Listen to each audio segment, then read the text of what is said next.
You don't need to have this humongous GPA and all this other shit. What you need is the one thing I talk about in my book, which is straight up brutal work ethic. You have to be willing to outwork everybody in the world. And that's the hard part.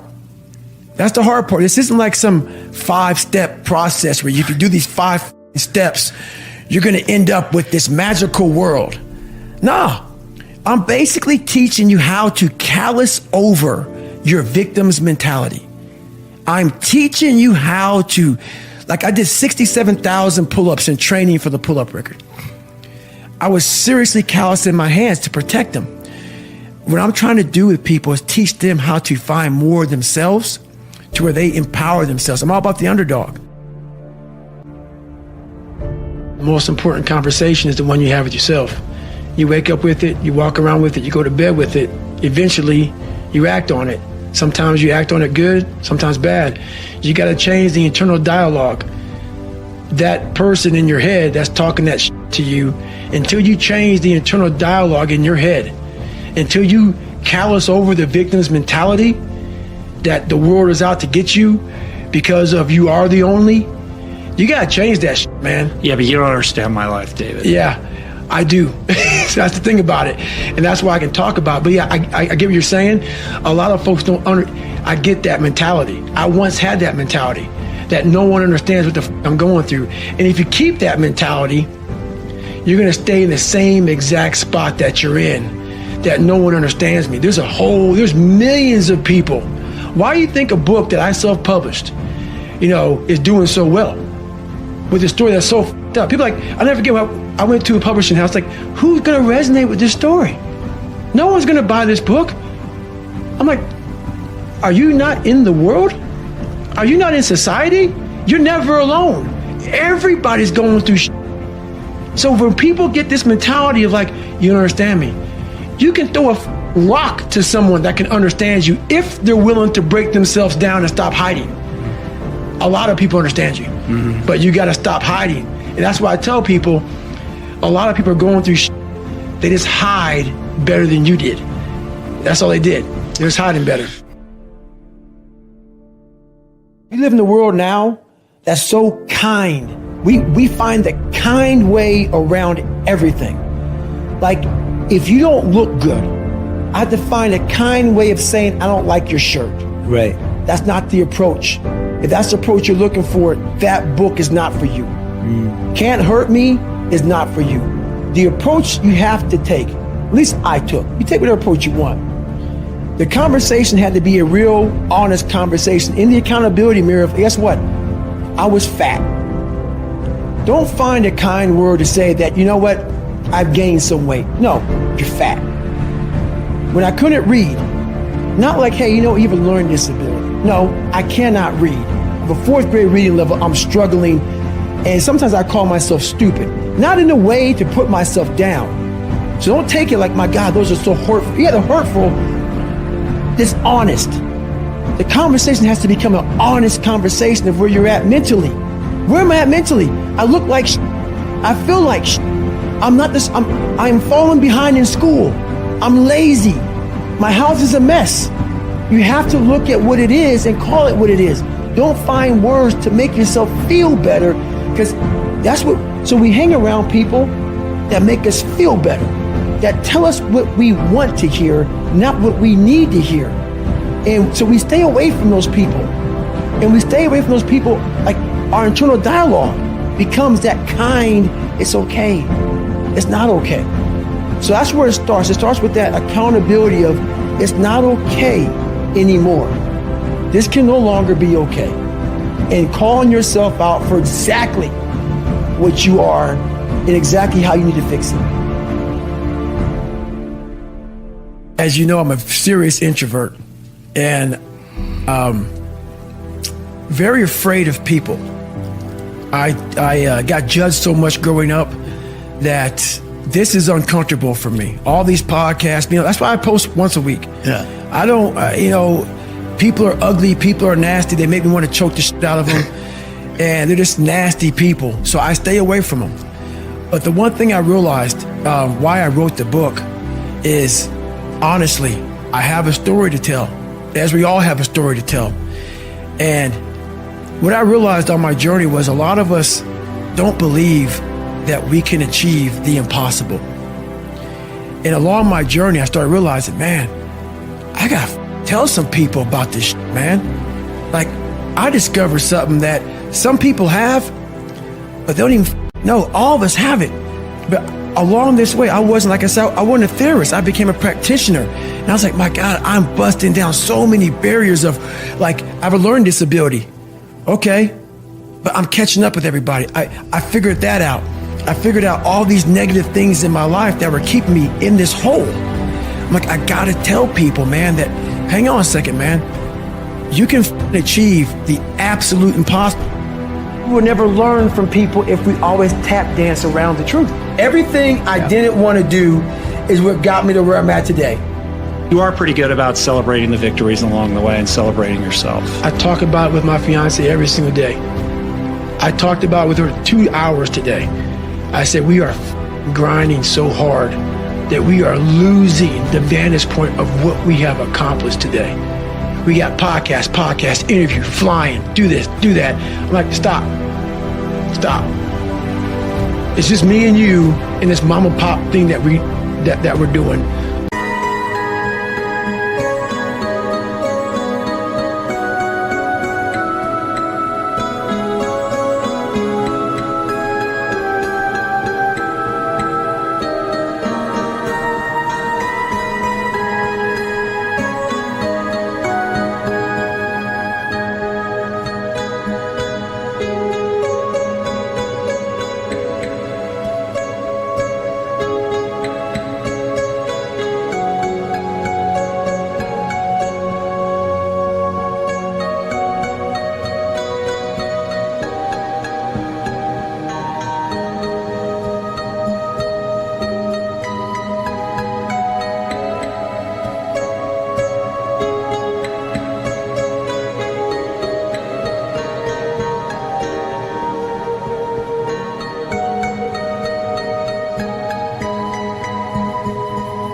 Look at where this book is at right now.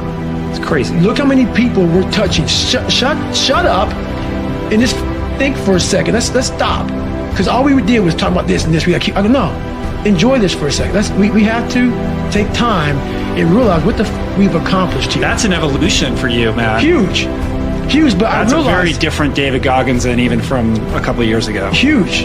Because you have to. What is it all about? I'm going to keep on grinding.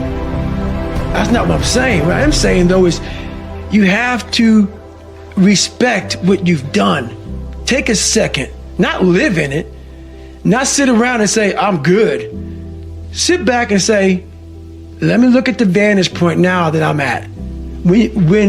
That's why you reset the vantage point. Get the tactical advantage. If you get the tactical advantage too quick and start fighting, you got to take a second to take observation of where I'm at.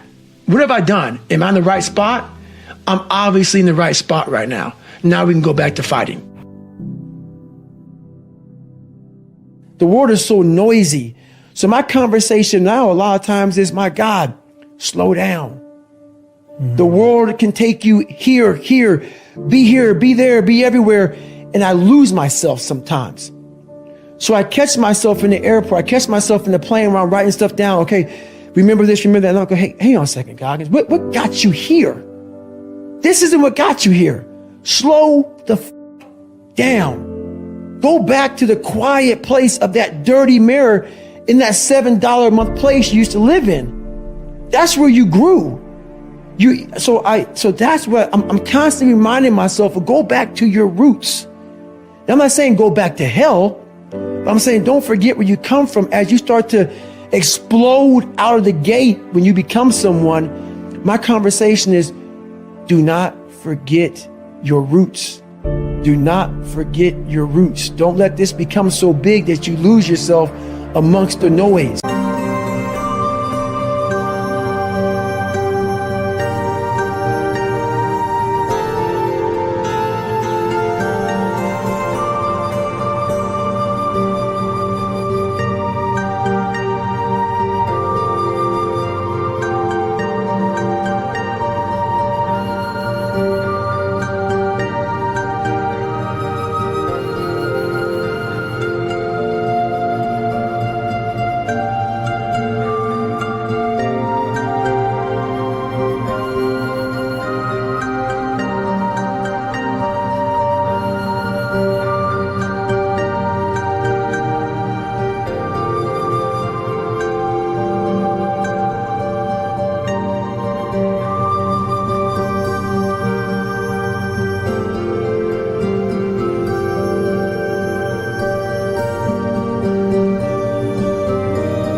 Go back to the quietness of what made you successful. I used to hate people not liking me. One of the hardest things in the world for me at a young age was, my God, I just want to fit in. I want to fit in. I want you to like me. So that's a horrible place to be in life, because you lose yourself. When you want to fit in with people so badly, normal people, no better than you. You do whatever you can to fit in. That's a bad place to be. You lose yourself in trying to create a character that other people will accept. And that's where I found a lot of joy, man. This is God. This is me. I speak in the third person. I got some going on. I'm still working on myself. Take it or leave it. You don't like me? Take a number and get in line, man. The motivation when people are losing, all these people who come out here and talk about how great they are, and I see it all the time, it makes me sick, man. Get real with yourself. People cannot relate to you, man. You are unrelatable. When you come out here and say, hey, man, I'm the baddest to ever live. Okay, great. Well, what am I going to learn from you? You learn from people who are willing to tell you, this is where I started from. This is how much I fell on my ass. This is how bad I used to really be. I still have those moments, because why? You're human. We're all jacked up, man. We're all jacked up. And that's what makes my story relatable. I'm willing to let you in to see I'm decently successful now. But I didn't come out like this, man. I didn't come out. That's the story, is you have to give people just a little bit of hope. There's no hope when they just see greatness in you everywhere. You have to be able to get yourself down to a level of, check it out, man. There's hope for you. That's all I'm trying to give you. Just a little bit.